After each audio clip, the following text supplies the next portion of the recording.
कल की जो हमारी क्लास थी उसमें हमने ट्रेंड लाइन को डिस्कस किया था कि हम ट्रेंड लाइंस को किस तरह से ड्रा करते हैं और कैसे ड्रा करते हैं।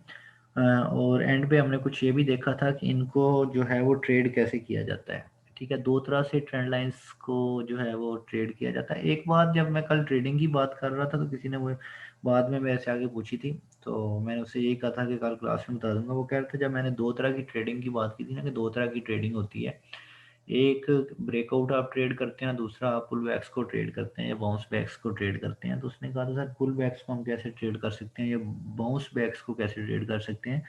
तो वो मैं बता देता हूँ आप लोगों को। सबसे पहली चीज़ कि फ़र्ज़ किया ये मार्केट यहाँ पे चल रही है और मार्केट आपकी इस ट्रेंड लाइन को जो है वो रिस्पेक्ट दे रही थी, इसको ब्रेक किया और ब्रेक करने के बाद मार्केट ऊपर निकल गई। तो अगर आपने यहाँ से ट्रेड किया है तो ये ब्रेकआउट ट्रेड है। ठीक है, आपने ब्रेकआउट को ट्रेड किया। ये बड़ा बेसिक लेवल की चीज़ है, क्वेश्चन है। और इसी तरह अगर आप इसी ट्रेंड के साथ चलते हुए मार्केट में, फ़र्ज़ किया आपके पास ये ट्रेंड लाइन चल रही है और अभी के लिए उसके बाद आपके पास ये ट्रेंड लाइन चल रही है। ठीक है, तो यहाँ पे आके मार्केट जब इस ट्रेंड लाइन को जो है आके एंटरटेन करते हैं तो मार्केट इससे सपोर्ट ले रही है। ठीक है, तो यहाँ से मार्केट जैसे ही बाउंस होती है तो आप इसमें ट्रेड करते हैं, तो ऐसी ट्रेडिंग को बाउंस बैक ट्रेडिंग कहते हैं। और जो जब ब्रेकआउट होता है किसी भी ट्रेंड लाइन का, अगर आप कोई ट्रेंड लाइन ड्रा करते हैं तो उसका ब्रेकआउट होता है, तो जब आप उसको ट्रेड करते हैं तो वो ब्रेकआउट ट्रेड होती है। और पुल बैक्स किस तरह से ट्रेड किए जाते हैं हम देखें। अब अगर मार्केट चल रही हो, फर्ज किया अप ट्रेंड में मार्केट चल रही है, इस तरह से मैं ड्रा करता हूँ यहाँ पे। मैं हमेशा ना स्ट्रक्चर पे बड़ा जोर देता हूँ कि यार स्ट्रक्चर समझ लो, स्ट्रक्चर समझ लो। ठीक है, उसकी वजह ये होती है कि स्ट्रक्चर ही तो सारा कुछ है मार्केट में। अगर आपको स्ट्रक्चर समझ नहीं आता ना तो आप जो है वो फॉरेक्स में कभी कामयाब नहीं हो सकते। मैं ये बात गारंटी से कह सकता हूँ। अगर किसी को स्ट्रक्चर समझ आ जाए ना तो उसको किसी दूसरी चीज़ की ज़रूरत ही नहीं पड़ती। ठीक है, अब जो है मार्केट इस ट्रेंड के साथ जा रही है ऊपर, यानी मार्केट हमें क्लियरली नज़र आ रहा है कि मार्केट जो है वो अप ट्रेंड है। राइजिंग ट्रेंड लाइन जो है इसको सपोर्ट कर रही है नीचे से। अब पुल बैक को हम किस तरह से ट्रेड करेंगे, तो मार्केट सबसे पहले क्या करेगी, इस स्ट्रक्चर को ब्रेक करेगी।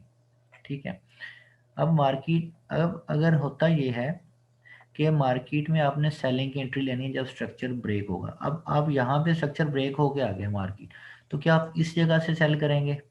ठीक है, मार्केट में तो मोस्टली लोग कहते हैं नहीं, अगर हम इस जगह से सेल करते हैं, लेकिन मार्केट क्या होता है, मार्केट जो है वो यहाँ से वापस हो जाती है, यहाँ तक चली जाती है। ठीक है, तो उनकी ट्रेड यहाँ तक लॉस में जा रही होती है। तो वो कहते हैं हम एग्जैक्ट एंट्री कहाँ से पकड़ें। ठीक है, हम एग्जैक्ट एंट्री कहाँ से पकड़ें। तो एग्जैक्ट एंट्री के लिए यही चीज़ है, क्या मार्केट में ब्रेकआउट जब होता है या सॉरी स्ट्रक्चर ब्रेक होता है जब मार्केट में, उसके बाद जो है जब मार्केट जो पुल बैक एंट्री है वो यहाँ से होती है। मार्केट यहाँ तक ऊपर गई, आप यहाँ से सेल कर सकते हैं मार्केट में। अगर आप यहाँ से सेल करते हैं, आपका स्टॉप लॉस बहुत छोटा होता है यहाँ पे ऊपर, यानी बहुत छोटा है। अब जैसे कि अगर आप यहाँ से सेल करेंगे तो आपका स्टॉप लॉस बहुत लंबा हो जाएगा। ठीक है ना, यहाँ से अगर आप सेल करते हैं तो आपका स्टॉप लॉस ये यहाँ तक आ जाएगा। ठीक है, तो यहाँ से सेल करते हैं तो आपका स्टॉप लॉस जो है वो सिर्फ यहाँ से लेके यहाँ तक आ जाएगा, तो छोटा स्टॉप लॉस हो जाता है। तो पुल बैक के लिए आप किस तरह से ट्रेड कर सकते हैं। ठीक है, आप कोई गारंटी नहीं होती कि मार्केट इस लेवल से वापस आ जाएगी। ठीक है, ये जो आप हम यहाँ तक ये सोचते हैं ना मार्केट यहाँ तक वापस होता है, ये है बाज़ औक़ात कि मार्केट इसको ब्रेक करने के बाद जो है वो यहाँ पे इस तरह चलना शुरू हो जाती है, मतलब एक नया ट्रेंड शुरू कर देती है जहाँ से, वो भी अप ट्रेंड होता है। ठीक है, यानी मार्केट जो है वो इस तरह से जाना शुरू कर देती है। तो अगर आप ये देखें तो फिर भी आपका ये वाला जो स्ट्रक्चर है, जहाँ अगर आपने यहाँ से सेल किया था तो मार्केट तो इधर इस फिर भी स्ट्रेंड लाइन के साथ साथ ऊपर जा रही है। तो इसलिए मैं कहता हूँ कि अगर आप पुल बैक्स को ट्रेड करते हैं तो ज़्यादा बेहतर होता है, बजाय इसके कि अगर आप प्योरली जब ब्रेकआउट हो जाता है उसके बाद मार्केट वहाँ पे आती है। हाँ, अगर इसको आप इस तरह से ट्रेड करें, यानी कि मार्केट में अगर इस जगह पे कोई कंसोलिडेशन बनती है, इस जगह पे कोई कंसोलिडेशन रीजन बनता है इस तरह से, तो आप इसको ट्रेड कर सकते हैं।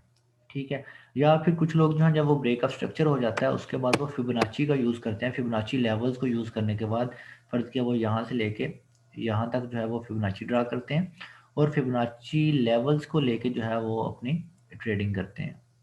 ठीक है। अब फर्ज किया मैं 50 से 70 के दरमियान से जो है जब मार्केट में रिजेक्शन आती है अगर करूँ तो उससे करता हूँ, ठीक है। तो इस तरह से आप जो पुल बैक्स हैं उनको ट्रेड कर सकते हैं। सेम यही चीज़ जो है वो आप अप ट्रेंड जब आपका जो डाउन ट्रेंड ब्रेक होता है उसमें ब्रेकआउट स्ट्रक्चर के बाद ये चीज़ें देख सकते हैं। फिर एक क्वेश्चन था कि सर क्या हम ट्रेंड लाइंस को लेके अपनी स्ट्रेटजी बिल्ड कर सकते हैं?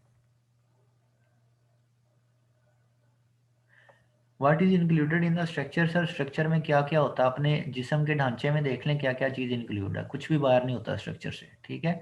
अगर हम जिस्मानी ढांचा भी देखें तो उसमें भी सारी चीज़ें शामिल होती हैं, तो आपको देखना पड़ता है स्ट्रक्चर में कि अगर मार्केट का स्ट्रक्चर ये चल रहा है, यानी कि मार्केट का स्ट्रक्चर दूसरे लफ्ज़ों में ट्रेंड को ही कहते हैं, ठीक है।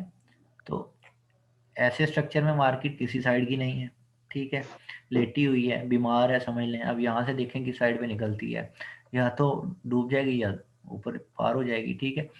तो या तो मार्केट में स्ट्रक्चर इस तरह से होता है, यानी कि आपका मार्केट में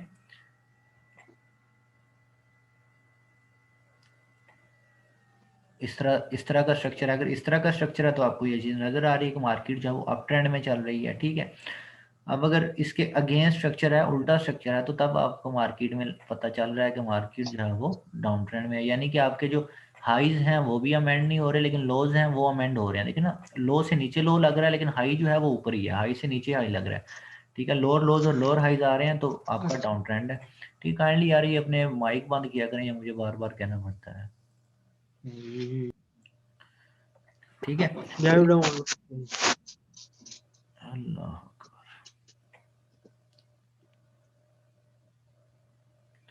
तो इस तरह जो है ये आपका मार्केट में स्ट्रक्चर जो आप आइडेंटिफाई करते हैं।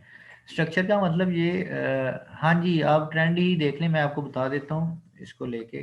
मार्केट में स्ट्रक्चर अगर ये ट्रेंड है ना, इसको मैं अभी आपको ये भी क्लियर करवा ही देता हूँ ये चीज़ें। स्ट्रक्चर पे जो है ना ये अपना जो फोकस है ना ये बड़ा कमाल का होना चाहिए, स्ट्रक्चर के अलावा कुछ भी नहीं है मार्केट में, ठीक है। अब देखिए मार्केट जो है यहाँ से अप ट्रेंड में जा रही है, मैं मज़ीद इसको थोड़ा सा और वाज़े कर देता हूँ अप ट्रेंड को, ठीक है। तो आप इसको ये समझ सकते हैं मार्केट का स्ट्रक्चर जो यहाँ पे बता रहा है ना ये है कि मार्केट अप ट्रेंड है, मार्केट ऊपर जा रही है, ठीक है।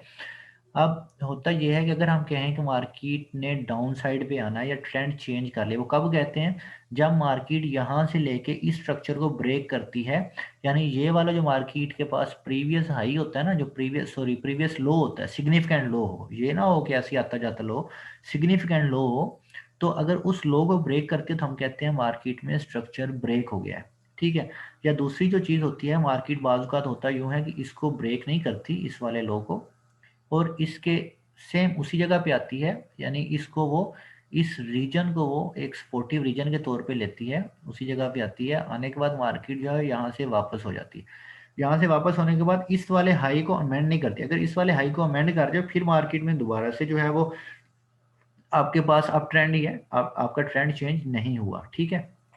अगर मार्केट इस वाले हाई को ब्रेक नहीं करती, ठीक है, अगर मार्केट यहाँ से इस हाई से नीचे रह जाती है, फिर हमारे पास दूसरी ये कंफर्मेशन आ जाती है। एक तो मार्केट ने यहाँ से हायर लो नहीं लगाया था, दूसरी कंफर्मेशन ये आ जाती है यहाँ पे कि मार्केट में अब ऊपर जाने की ज़्यादा सकत नहीं है, ऊपर जाने की ज़्यादा ताकत नहीं है, ठीक है। तो फिर क्या होता है, आप के पास मार्केट दोबारा से नीचे आती है, और आने के बाद या तो इस आपकी ये जो सपोर्ट है इसको रिस्पेक्ट देती है, अभी भी आपका जो ट्रेंड है वो चेंज नहीं हुआ, लेकिन अब लोग जो हैं वो क्या समझना शुरू हो जाते हैं, जब मार्केट में ये वाले अभी तक नहीं लगा था, यहाँ पे आते हैं तो लोग समझते हैं कि मार्केट जो है वो यहाँ से डाउन ट्रेंड में आ चुकी है, क्योंकि मार्केट का स्ट्रक्चर शो कर रहा है कि यहाँ पे एक हेड एंड शोल्डर पैटर्न बन चुका है, ठीक है। लोग पहले ही इसको समझ रहे होते हैं यहाँ पे हेड एंड शोल्डर पैटर्न बन चुका है, लेकिन ऐसा अभी तक कोई पैटर्न नहीं बना, ठीक है। अभी ये लग रहा है आपको हेड एंड शोल्डर है, लेकिन अभी तक हेड एंड शोल्डर पैटर्न यहाँ पे कोई कंफर्म नहीं हुआ। तो आपने करना ये है कि आपने देखना नेक्स्ट मार्केट मूव किया, अगर मार्केट यहाँ से ऊपर ही चली जाए तो वो तो अप ट्रेंड में है, तो मार्केट फिर वापस आती है, फर्ज किया इस लाइन तक वापस आ जाती है या यहाँ तक वापस आके ऊपर चली जाती है, तो आपकी कोई ट्रेड नहीं है, इसको छोड़ दें, ठीक है। अगर इस तरह हो जाती है, ठीक है, ये पॉसिबिलिटी है मार्केट में, ये चीज़ हो सकती है। अदरवाइज क्या होता है, मार्केट यहाँ तक आ सकती है फिर, ठीक है, फिर आने के बाद मार्केट दोबारा यहाँ से उठ के यहाँ तक जा सकती है, यहाँ पे आके मार्केट रेंज बाउंड भी हो सकती है, ठीक है। तो होना ये है कि आपने तब ट्रेड करना है जब मार्केट यहाँ पे एक लोअर लो लगा देती है। कुछ लोग जो हैं वो इसका ब्रेकआउट ट्रेड कर देते हैं, यहाँ पे जो है वो लगाते हैं, ठीक है। मार्केट में यहाँ पे अपना जो बाय सॉरी सेल स्टॉप का ऑर्डर होता है वो लगा देते हैं, इसका ब्रेकआउट ट्रेड कर लेते हैं, ठीक है। अगर कोई ब्रेकआउट ट्रेड करता है, ये दो तरह से head and shoulder pattern trade किया जाता है, जब मैं ये पढ़ाऊंगा तब ये बात बताऊंगा, ठीक है। अगर कोई ब्रेकआउट ट्रेड करता है तो ठीक है, अदरवाइज जो है जब मार्केट ये अपना स्ट्रक्चर ब्रेक कर देती है, अब तीसरी कंफर्मेशन आ गई। पहले ये थी कि मार्केट ने ये लगाया, अब दूसरी कंफर्मेशन ये थी कि लोअर हाई लगाया, तीसरी कंफर्मेशन ये आ जाती है मार्केट में कि मार्केट ने अपना ये वाला जो प्रीवियस लो था उसको भी अमेंड कर दिया हुआ है। अब आपने क्या करना है, अब इसमें आप ये समझ सकते हैं, अभी भी कंफर्म नहीं है, ये समझ सकते हैं कि मार्केट जो है वो डाउन ट्रेंड में आ चुकी है, तो फिर आप जो है वो यहाँ पे इसकी कंसोलिडेशन देखेंगे, ठीक है। वो कंसोलिडेशन इस तरह से हो सकती है, ठीक है, यहाँ तक सीधी हो सकती है, यहाँ भी हो सकती है, यहाँ तक जा सकती है, यहाँ तक रीटेस्ट हो सकता है, ठीक है। अगर रीटेस्ट करके मार्केट वापस आती है यहाँ से, तो वापसी करती है, तो आप इसको सेल करके देख सकते हैं कि मार्केट जो है अब नीचे। अब अगर इस वाले पैटर्न को हटा के भी बात करें, ठीक है, ये जो अभी हम प्रीवियस पैटर्न की बात कर रहे हैं, जो मार्केट स्ट्रक्चर की बात आई गई है, अब मैं इसको कोई हेड एंड शोल्डर तस्वर नहीं करता इस वाले पैटर्न को, फर्ज किया अभी तक, लेकिन आपको ये बात यहाँ से कंफर्म हो जानी चाहिए, मार्केट में आपकी साइकी जो है वो ये हो जानी चाहिए कि यार ये वाला जो पैटर्न बना है ना मार्केट में, ठीक है, ये जो मार्केट ने हमें मूव बताई है, देखिए मार्केट अप ट्रेंड में चल रही थी, लेकिन अब जो मार्केट ने मूव बताई है, आप देखें लोअर हाइज लगना शुरू हो गए हैं और लोअर लोज लगना शुरू हो गए हैं, एक लो और दूसरा भी लोअर लो लग चुका है मार्केट में, ठीक है। तो अब हम ये अज्यूम कर सकते हैं कि मार्केट जो है ये डाउन ट्रेंड में आ चुकी है, ठीक है। दूसरी चीज ये है कि जब मार्केट में इस जो अपनी सपोर्ट थी इसको फर्ज किया ब्रेक किया है, अगर इस सपोर्ट को फर्ज किया मार्केट ने ब्रेक भी किया है ना, तो ब्रेक करने के बाद मार्केट अब यहाँ पे आई, तो यहाँ पे क्या हो सकता है, कोई भी कंसोलिडेशन रीजन हो सकता है, ठीक है। मार्केट यहाँ पे कोई ना कोई कंसोलिडेशन रीजन बना सकती है, ये किसके रीटेस्ट के अगेंस्ट जा सकता है, हाँ हाँ रीटेस्ट के अगेंस्ट जा सकता है, ठीक है। रीटेस्ट कोई लॉ नहीं है, इसके अगेंस्ट जा सकता है, ज़रूरी नहीं है। अगर स्ट्रक्चर को देखें, ये पैटर्न्स खुद ब खुद बनते जाते हैं, अगर आप प्राइस एक्शन को देख लें तो ये जो स्ट्रक्चर्स हैं खुद ब खुद बनते जाते हैं। तो यहाँ पे मार्केट जो है वो कंसोलिडेशन करती है, इसको मिड कंसोलिडेशन भी कहते हैं, और लेकिन अगर हम देखें तो एक फ्लैग पैटर्न बनता है, तो आप इसको जो है वो यहाँ से बड़े बेहतर अंदाज से जो है वो ट्रेड कर सकते हैं, ठीक है। होप सो यहाँ तक आपको जो मार्केट का स्ट्रक्चर है वो क्लियर हुआ होगा कि मार्केट में आप स्ट्रक्चर को किस तरह से ट्रेड करते हैं या मार्केट का स्ट्रक्चर क्या है। जब आप ये सारी चीज समझ जाते हैं ना, तो मार्केट की पूरी साइकोलॉजी ही इस पे है। आप कभी भी ऊपर जाती मार्केट यहाँ पे जाके सेल नहीं करेंगे, ठीक है। यहाँ पे जाके कुछ लोग जो है वो सेलिंग की एंट्रीज लेते हैं, तो ऐसा कभी भी नहीं होता मार्केट में, आप यहाँ से कभी भी सेल ना करें। मैंने आपको पहले भी एक चीज़ बताई थी कि सपोर्ट एंड रेजिस्टेंस जो चीज़ें हैं ये कोई गारंटी नहीं है, जो गारंटी है वो मार्केट स्ट्रक्चर है, ठीक है, कि मार्केट का स्ट्रक्चर क्या है और मार्केट अपने स्ट्रक्चर को कैसे मेंटेन कर सकती है, ठीक है। तो हम लोग समझते हैं कि यार ये मार्केट के पास जो है ये रेजिस्टेंस है, हम इसको कर लें, तो ऐसा नहीं है। अगर मार्केट के पास यहाँ पे कोई रेजिस्टेंस, इस रीजन को मैं कह दूँ रेजिस्टेंट थी, तो आपको मार्केट ने कितनी मूव दी होगी, ठीक है। फौरी मार्केट ने इसको ब्रेक किया और ऊपर चली गई, फिर मार्केट इस तक आई, सपोर्ट तक आई, हाँ यहाँ पे आप सपोर्ट को ट्रेड कर सकते थे, या मार्केट ने यहाँ से सपोर्ट ली तो आप ट्रेड कर सकते थे, क्योंकि मार्केट शुरू से आपको बता रही है कि मैं अप ट्रेंड हूँ, ठीक है। तो कभी भी अप ट्रेंड जाती मार्केट में रेजिस्टेंस को ट्रेड नहीं किया जाता। अच्छा, अब ट्रेंड लाइंस की बात कर लें, तो अगर आप इस तरह से ट्रेंड लाइंस तो आपने लगा ली हैं, ठीक है। अभी कोई हमारे पास कंफर्मेशन है, ये चार्ट किसका है, ये चार्ट हमारे पास फाइबर का चार्ट है, यूरो यूएसडी का चार्ट है, ठीक है। तो आप इसमें क्या करें, जो आप शॉर्ट टर्म के लिए जो ट्रेंड लाइंस को ट्रेड करते हैं, तो आप जस्ट क्या करें, ये आपके पास यहाँ पे एक ट्रेंड लाइन इस तरह से, जो कहते हैं सर ट्रेंड लाइन स्ट्रेटजी किस तरह से बनेगी, ठीक है। अब यहाँ से ये आपके पास एक, आप देखें ज़्यादा से ज़्यादा टचेस हैं इसको, जब टच ये ब्रेक हो रहा है तो इसका मतलब यहाँ से मार्केट, अब देखें शुरू से मार्केट अप ट्रेंड है, ये बात ध्यान में रखें। जब आप ऊपर जाती मार्केट को ट्रेड करना है तो फिर आपने डिसेंडिंग ट्रेंड लाइन लगानी है, ठीक है, ट्रेंड के अगेंस्ट ट्रेड नहीं करना, ठीक है। अब डिसेंडिंग ट्रेंड लाइन लगाएं, जैसे ही इसको ब्रेक करें अब मार्केट में एंटर हो सकते हैं। दूसरा, जो आपकी मेजर ट्रेंड लाइन आ रही है वहां से उसका पुल बैक को आप ट्रेड कर सकते हैं। अब हमारे पास यहाँ पे जो हमारी नेक्स्ट ट्रेड है वो कहाँ पे बन सकती थी,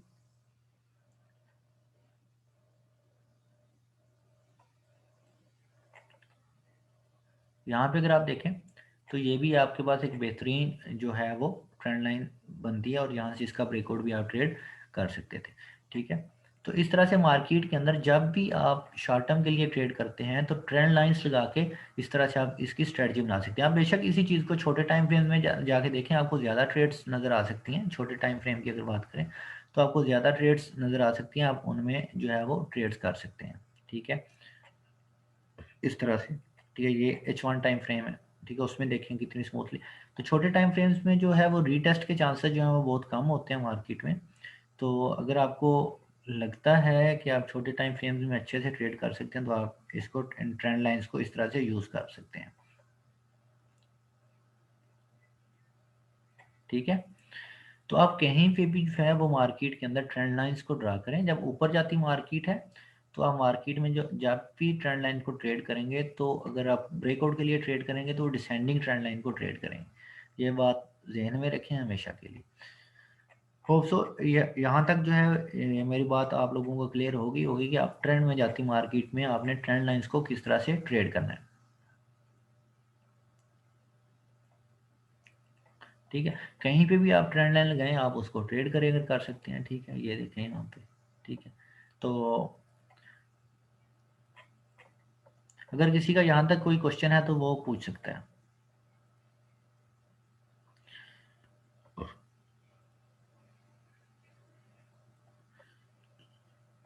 जहाँ तक बात है ऑजी यूएसडी की, तो ये H4 में हमें जो है वो डाइवर्जेंस दिखा रहा था। मैं यार इस पे ना डिटेल में बात करेंगे कल इंशाल्लाह, डाइवर्जेंस की बात जो है ना वो इंशाल्लाह डिटेल से कल करेंगे। अभी मेरे पास टाइम नहीं था तो मैं उसके लिए ना स्लाइड्स प्रिपेयर नहीं कर पाया, ताकि आप लोगों को नोट्स भी मिल जाते साथ सारी चीज़ें। ठीक है, अगर आप RSI पे देखें तो यहाँ पे ये डाइवर्जेंस शो कर रहा है आधी यूएसडी। तो अब आपने इसमें चले जाना है छोटे टाइम फ्रेम में। छोटे टाइम फ्रेम में जाएंगे, यहाँ पे आपको कोई ना कोई ट्रेंड लाइन मिल रही होगी। ठीक है, तो आप उस ट्रेंड लाइन को लगाएं। अबू बकर है या चला गया? ठीक है, आप जो है उस ट्रेंड लाइन को लगाएं। न्यू ट्रेंड लाइन लगा कर शो करवा दें। क्या चीज़ शो करवानी है न्यू ट्रेंड लाइन लगा के? तो यहाँ पे हमें ना RSI ये चीज़ बता रहा था कि मार्केट में ना अब ऊपर जाने का जो मोमेंटम है, जो पोटेंशियल है वो ख़त्म हो गया है। ठीक है, हो सकता है मार्केट, ये ज़रूरी नहीं है, ये भी ला नहीं है कोई। ठीक है, तो आपको किस तरह से इसको ट्रेड करना चाहिए, यहाँ पे देखें डाइवर्जेंस बन रही है। तो आपने क्या करना है, यहाँ पे अपनी एक ट्रेंड लाइन लगाएं। जिस तरह से ये मैंने ट्रेंड लाइन लगाई है तो आप ये ट्रेंड लाइन लगाएं और इस ट्रेंड लाइन के ब्रेकआउट का वेट करें। जैसे ही एक तो मार्केट में आपको यहाँ से कंफर्मेशन मिल गई थी RSI से कि मार्केट जो है ये डाइवर्जेंस शो कर रही है। मैं कल ये सारा बता दूंगा कि डाइवर्जेंस को किस तरह से रीड करते हैं। तो यहाँ से जैसे ही मार्केट ब्रेक करती है, आप देखें मेरी स्ट्रेटजी के मुताबिक जो है ना, मैं इसके साथ 50 की मूविंग एवरेज भी लगाता हूँ। ठीक है, या 20 की या 25 की, जितनी भी आप लगा लें। ठीक है, जो भी आपको सूटेबल होती है। तो अभी जो मेरे चार्ट में मेरे ख्याल ये 20 की लगी होगी या 21 की है।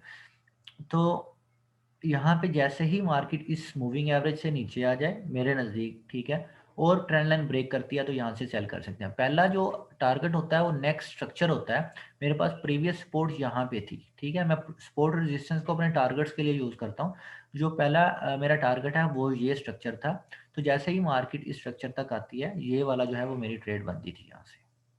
जैसे ही मार्केट ने ट्रेंड लाइन को ब्रेक किया, ट्रेंड लाइन को ब्रेक करने के बाद, ठीक है, इसके नीचे आई सपोर्ट के, तो मैं यहाँ से जो है वो इसको ट्रेड कर सकता था यहाँ तक। ये तकरीबन कोई 40 45 पिप की ट्रेड थी।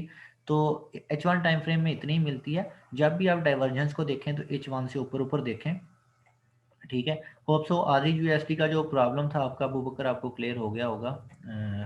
अगर नहीं हुआ तो फिर भी मैं इंशाल्लाह कल जो है ना वो आपके लिए ये सारी चीज़ क्लियर करवा दूंगा। तो यहाँ से अब अगर मार्केट में डाइवर्जेंस ना होती तो फिर आप इस ट्रेंड लाइन को किस तरह से ट्रेड करते? ये जो आपके पास राइजिंग ट्रेंड लाइन है, तो आप इसको किस तरह से ट्रेड कर रहे होते अगर आपके पास यहाँ पे कोई डाइवर्जेंस ना होती? ठीक है, तो इसको ट्रेड करने के लिए फिर आप जो है जिस तरह अभी मार्केट में बिल्डअप हो रहा है, ठीक है, मार्केट के अंदर अगर यहाँ पे कोई बिल्डअप हो जाता है, मार्केट क्योंकि बड़े स्ट्रॉन्ग डायरेक्शन में होती है, बड़ी स्ट्रॉन्ग अपसाइड डायरेक्शन में है। यहाँ से देखिए कितने दिनों से मार्केट जो है वो अप ट्रेंड में चल रही है। तो इसको ट्रेड करने का अब ये तो नहीं है कि मार्केट ने एक छोटी सी ट्रेंड लाइन को ब्रेक किया तो मार्केट का ट्रेंड ही चेंज हो गया, तो ऐसा नहीं है। ये शॉर्ट टर्म के लिए सिर्फ मार्केट में ट्रेंड चल रहा था जो पिछले में भी 2 दिन का होगा ज़्यादा से ज़्यादा, ठीक है। तो आपने अब जो है अगर मार्केट इस वाले पेनेट पैटर्न को ब्रेक करके निचली साइड पे, अब देखिए ऊपर ब्रेक करती है फिर नहीं, ठीक है, अगर ये निचली साइड पे ब्रेक कर जाती है मार्केट इसको, तो फिर हम इसमें इसके नीचे से ट्रेड कर सकते हैं, ठीक है। तो जब आपने शॉर्ट टर्म में ट्रेड करनी है, अगर मार्केट बहुत ज़्यादा लॉन्ग टर्म से बाइंग ट्रेंड में है तो फिर आपने जस्ट ब्रेकआउट ट्रेड नहीं करना। अब यहाँ पे डाइवर्जेंस थी तो हम शॉर्ट टर्म के लिए ब्रेक, अब देखें ना डाइवर्जेंस का मतलब ये नहीं होता कि आप ट्रेड लें और छोड़ दें, ऐसा नहीं है। डाइवर्जेंस जो होती है ये आपको शॉर्ट टर्म के लिए ट्रेड देती है, ज़्यादा से ज़्यादा 100 दे देगी, 120 पिप तक ट्रेड दे देगी, ठीक है। ये कभी भी आपको 400-500 पिप तक ट्रेड नहीं देगी, वो स्ट्रक्चर ही देगा, स्ट्रक्चर ब्रेक होगा तब जाके आएगा, ठीक है। स्ट्रक्चर ब्रेक होने से पहले क्वेश्चन होता है डाइवर्जेंस के, हो सकता है मार्केट यहाँ से जो है वो रिवर्स हो जाए, ठीक है। तो हम इंशाल्लाह कल जो है वो डाइवर्जेंस पे भी बात करेंगे। बाकी जो है ट्रेंड लाइंस के हवाले से अगर किसी को किसी किस्म का कोई क्वेश्चन हो या कुछ पूछना चाहता हो तो वो पूछ सकता है, ठीक है। आप किसी भी जगह पे मार्केट के अंदर अपने ट्रेंड लाइंस को यूज़ करते हुए आप ट्रेड्स कर सकते हैं। यहाँ से देखिए मार्केट ने ट्रेंड लाइन को ब्रेक किया और आप इसमें ट्रेड ले सकते थे। कॉपी ट्रेडिंग के बारे जी, कॉपी ट्रेडिंग एक बहुत अच्छा अभी जो नई चीज़ लॉन्च हुई है फॉरेक्स मार्केट में, कुछ सालों से चल रही है, शायद 2-4 सालों से, ज़्यादा पहले से मैं जानता नहीं हूँ, ठीक है।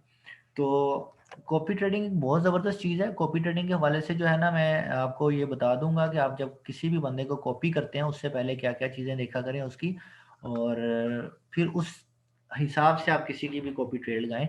उसके अलावा जो है वो आप कॉपी ट्रेड ना लगाएं किसी की भी। आपको बहुत लोग मिलेंगे यार मेरी कॉपी ट्रेडिंग कर लो, मेरी कॉपी ट्रेडिंग कर लो, क्योंकि जैसे ही आपकी प्रॉफिट वाली ट्रेड है जो वो कट होती है तो उसको उसका कमीशन चला जाता है। आपकी लॉस वाली ट्रेड वो खड़ी रखता है, महीना महीना तक ट्रेड्स चलती रहती हैं, तो उनके बारे में उसका कोई लॉस नहीं हो रहा होता, तो वो लॉस आपका हो रहा होता है। इसलिए जो कॉपी ट्रेडिंग पे लोग आते हैं तो उस पर थोड़ा सा ख्याल रखें। जो कॉपी ट्रेडिंग वाली चीज़ें हैं वो उसको किस तरह से कॉपी करना चाहिए वो मैं आपको बता दूंगा, ठीक है। और एक्सट्रीम भी दे रहा है कॉपी ट्रेडिंग, मेरे ख्याल में एफबीएस भी दे रहा है, और दे रहा है एक्सटेंसिव कॉपी ट्रेडिंग, इसे सोशल ट्रेडिंग भी कहा जाता है। ये सारे ही देते हैं मेरे ख्याल में, जितने भी हैं ये सारे ब्रोकर्स दे रहे हैं। लेकिन ये देखना पड़ता है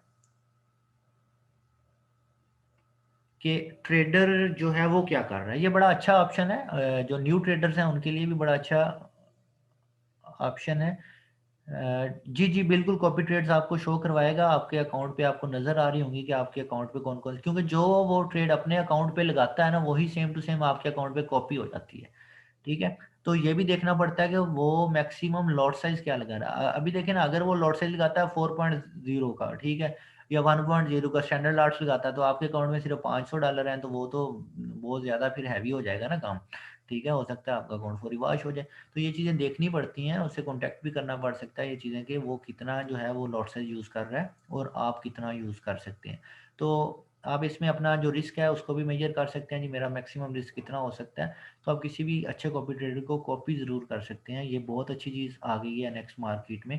लेकिन फिर भी मैं यही कहता हूँ कि अपने जो पैसों का कंट्रोल होता है वो किसी को ना दें, किसी दूसरे के हाथ में ना दें, ठीक है। अपने पैसों को खुद से लगाएं और खुद से उनको ट्रेड करें। ये बिजनेस के असूलों के बड़ा खिलाफ है अगर आप अपने पैसों का जो कंट्रोल है वो किसी और को दे देते हैं। तो ट्रेंड लाइंस के हवाले से अगर किसी का कोई क्वेश्चन है तो वो पूछ सकता है। जी मैं कल जब पढ़ाऊंगा ना डाइवर्जेंस, उसमें ही बताऊंगा रेगुलर क्या है और हिडन क्या है, ये सारी चीज़ें बता दूंगा आपको, नो इशू। कल मैं इंशाल्लाह डाइवर्जेंस पढ़ाऊंगा तो उसमें मैं आपको सारी चीज़ें जो है वो बता दूंगा कि रेगुलर डाइवर्जेंस क्या है, हिडन क्या है, इसको ट्रेड कैसे किया जाता है, सारी चीज़ें।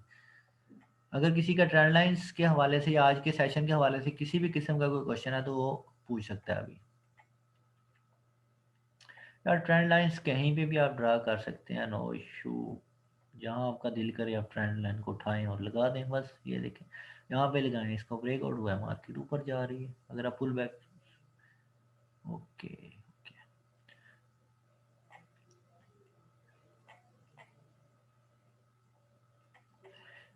सबसे पहला जो काम किया करें ना आप मार्केट में आने के बाद, जो सबसे पहली चीज़ है जो आपने सबसे पहला काम करना है वो यही करना है कि आप मार्केट में आके मार्केट का स्ट्रक्चर देखेंगे, मार्केट का क्या स्ट्रक्चर है, ठीक है। D1 टाइम फ्रेम में आके देखें। और यार उसने यूरो जेपीवाई का जो चार्ट है ना ये शेयर किया हुआ था कुछ देर पहले, तो हम इसको देख लेते हैं। ये यूरो जेपीवाई,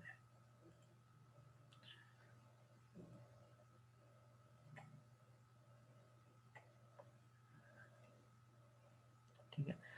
अब यहाँ पे अगर ये मेरे पास D1 टाइम फ्रेम में जाके इसको मैं देखूं, तो ये बात क्लियरली हमें शो कर रही है कि मार्केट के बाद यहाँ पे एक किस्म का एक बुलिश फ्लैग था। लेकिन इसमें कुछ दिनों के लिए जो है वो मार्केट में डाइवर्जेंस भी शो होती रही है, कि हो सकता है मार्केट में आपको डाइवर्जेंस का कॉन्सेप्ट भी मिल जाए। ये ये देखें, ठीक है। ऊपर से देखें तो मार्केट ऊपर जा रही है, नीचे से देखें तो मार्केट नीचे आ रही है, ठीक है। तो इस बेसिस पे काफ़ी सारे लोगों को डॉज करवाया गया है, लेकिन जो यूरो का ये फंडामेंटल्स हैं या जो यूरो का वैसे ओवरऑल ट्रेंड की बात करें तो बड़ा स्ट्रॉन्ग चल रहा है, बड़े दिनों से बड़ा स्ट्रॉन्ग चल रहा है, और कोई ब्रेकआउट नहीं हुआ था। डाइवर्जेंस तब हम काउंट करते हैं कि अगर कोई ब्रेकआउट हो जाता है, ठीक है। अभी भी अगर मैं इसमें कोई ट्रेंड लाइन ड्रा करने की कोशिश करूं तो ये यहाँ पे आके बैठती है। जब तक मार्केट इससे ऊपर है, मार्केट बुलिश डायरेक्शन में है, और ये अच्छा खासा जो है वो ब्रेकआउट दे चुकी है। जब मैंने अपना ये एनालिसिस दिया था लास्ट टाइम, जो इस वीक का मेरा यूरो जेपीवाई का एनालिसिस था, अगर आप उसमें देखें तो मैंने उसमें यही रीजन दिया था कि मार्केट अगर इस रीजन से ब्रेक करती है तो मार्केट अप ट्रेंड में है। मैंने ये बात वाजिब बता दी थी कि इस प्राइस से ऊपर आप मार्केट में बाइंग में आ जाए, क्योंकि ये मेजर रेजिस्टेंस लेवल था, क्योंकि ये मेरे ख्याल में पिछले महीने भी मार्केट यहाँ से रिवर्स हुई थी। तो मार्केट के पास ये एक मेजर रेजिस्टेंस लेवल था, लेकिन मार्केट यहाँ पे बिल्डअप बना चुकी थी। जब भी मार्केट किसी रेजिस्टेंस या सपोर्टिव लेवल के पास कोई बिल्डअप बना दे, यानी कि वहाँ पे कंसोलिडेशन कर दे, तो उसका मतलब होता है कि वो उस रेजिस्टेंस या सपोर्टिव लेवल को ब्रेक कर देगी, ठीक है। तो इसलिए यहाँ पे इस जगह पे मार्केट ने यहाँ पे बिल्डअप दे दिया था, और ज़्यादा चांसेस यही थे कि मार्केट जो है वो इसको ब्रेक कर देगी। तो जब तक मार्केट में यूरो जेपीवाई इस प्राइस से ऊपर है, 127.06 से ऊपर है, तो मार्केट में आप जो है वो बाइंग में ही रहे। मार्केट में ये ब्रेकआउट हो चुका है, मजीद बाइंग में जा सकती है। हाँ, अनटिल अनलेस कोई न्यूज़ आ जाए इस तरह की कि यूरो को मार पड़ जाए, तो फिर ये हो सकता है मार्केट में कि आज अचानक से मार्केट ये नीचे गिर जाए यहाँ से डाउन साइड पे। तो ऐसा नहीं है। अगर आप मार्केट में यूरो जेपीवाई को देखते हैं तो ये एक बेहतरीन अप ट्रेंड में है। इसमें बाइंग की आप देखें ना, पूरा का पूरा यूरो ही जो है वो सारे का सारा ही मार्केट के अंदर जो है वो बाइंग में चल रहा है। तो आप इसमें सेलिंग की एंट्रीज लेने से थोड़ा ग्रेस करें।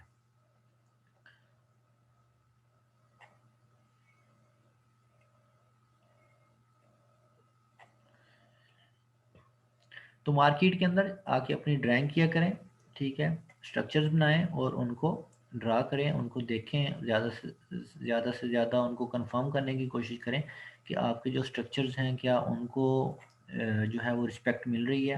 अगर मिल रही है तो कैसे मिल रही है।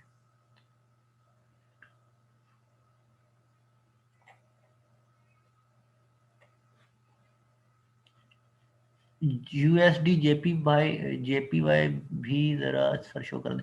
ये यूएसडी जेपीवाई मैं शो कर देता हूँ, यहाँ पे है मेरे पास ही लगा होगा यूएसडी जेपीवाई। ये देखेंगे यूएसडी जेपीवाई जो है वो डिसेंडिंग चैनल में चल रहा है, ठीक है। अभी तक इसने कोई ब्रेकअप स्ट्रक्चर नहीं दिया। ब्रेकअप स्ट्रक्चर तब देगा, शायद ये मैंने कल भी बात बताई थी, जब ये 105.69 का जो रीजन है इसको ब्रेक करके ऊपर चला जाएगा। अगर जब तक इससे नीचे है यहाँ तक नहीं चला जाता, इस रीजन को ब्रेक नहीं कर देता, ये बुलिश नहीं है, ठीक है। ये बेरिश ट्रेंड में ही है। और अगर यहाँ से इसको ब्रेक करके ऊपर चला जाता है तो फिर ये बुलिश होगा, ठीक है। तो ये अपने डाउनवर्ड चैनल में चल रहा है, जो डिसेंडिंग चैनल है उसके अंदर ये चल रहा है, और चलने दें जब तक ये चलता है डिसेंडिंग चैनल में। यहाँ से आपने कुछ पूछना है तो बता दें।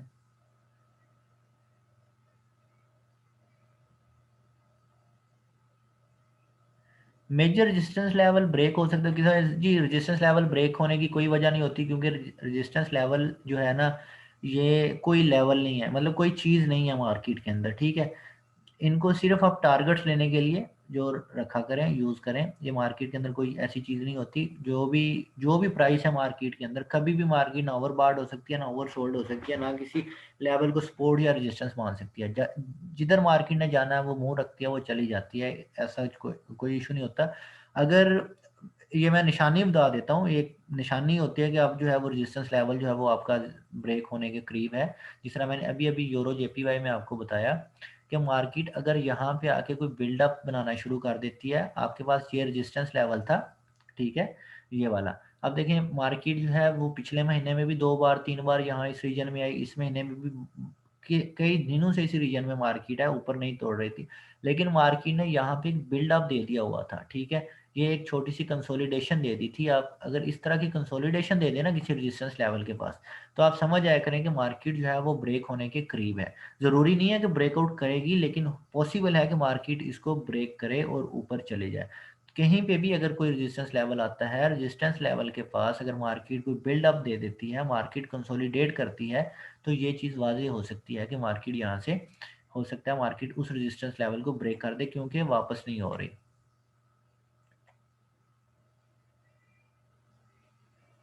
अगर छोटे लेवल में बिल्डअप बन जाता, तब भी यही रूल सेम रहता, टाइम फ्रेम कोई भी हो। अगर कोई आप छोटा लेवल में आपकी ये बात नहीं समझा, तो उसमें आप बता दें कि काइंडली कोई और चीज़ तो नहीं पूछ रहे आप।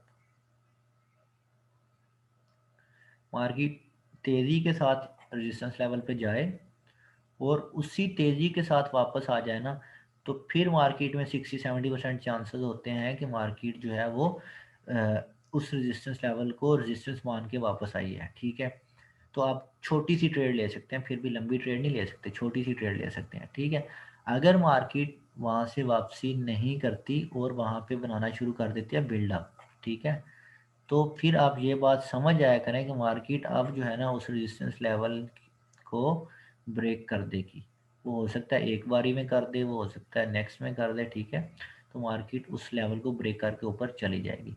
अगर तो मार्केट जो है वो इससे बहुत तेज़ी के साथ वापस आ जाती है, तो ठीक है, आप इसको रेजिस्टेंस लेवल मान सकते हैं।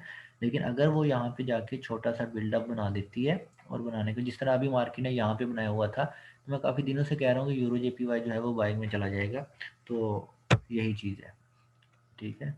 तो अगर आप इसमें लॉन्ग टर्म के लिए ट्रेडर ट्रेडर हैं, तो आप इसमें जो है वो बाय कर सकते हैं। इसका स्टॉप लॉस आपको बनेगा जी 125.58, ठीक है। ये स्टॉप लॉस बन सकता है आपके पास, अगर आपके पास इतनी इक्विटी है, आप लॉन्ग टर्म के लिए इसको रखना चाहते हैं 10-15 दिन के लिए, तो लेके रख लें, ठीक है।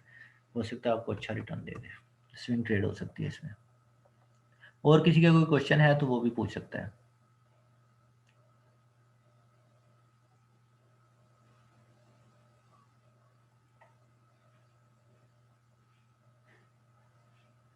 ओके जी, किसी का कोई क्वेश्चन नहीं है तो हम जो आज की मीटिंग है इसको एंड करते हैं। इंशाल्लाह कल हमारी बात होगी डाइवर्जेंस को लेके, और हम डाइवर्जेंस पे जो है वो बात करेंगे इंशाल्लाह कल। और उसका इंशाल्लाह मैं कोशिश करूँगा कि ज़्यादा से ज़्यादा अच्छे तरीके से आप लोगों को समझा सकूँ। और तब तक अपना ख्याल रखिएगा। अल्लाह हाफिज़।